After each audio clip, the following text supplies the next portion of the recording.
Are you running Google Ads but not getting the kind of calls you want? The problem might be your keywords.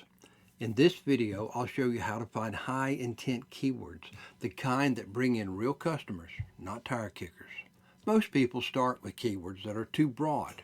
If you're a plumber and you bid on plumbing or plumber near me, you'll spend a fortune getting clicks from people who are just browsing or worse, looking for jobs. What you really want are high intent keywords, phrases people type in when they need your services and they're ready to hire you. High intent keywords are specific and usually include an action or service. Instead of just the keyword plumber, think more specifically like water heater installation near me, or emergency drain cleaning service, or toilet repair same-day service.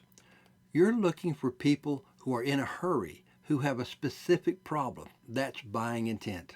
To quickly find high intent keywords, I use Google's Keyword Planner. Inside the Keyword Planner, I enter a service like hardwood floor refinishing. Then I sort by top of page bid, high range. These will show you the keywords people in the industry are bidding on. If people in the industry are spending money on a keyword, that's a great sign that that keyword is valuable and will probably be a high intent keyword that converts very well. I'll also look for very specific keyword phrases too, things that include words like install, repair, replace, near me, emergency, same day, or even a zip code. Avoid vague keywords like flooring, contractor, or just Google Ads. That's way too broad. Also, watch out for job seekers or DIYers. Search terms like how to or salary or red flag unless you're targeting them on purpose. The right keywords are the difference between wasting money and getting qualified leads.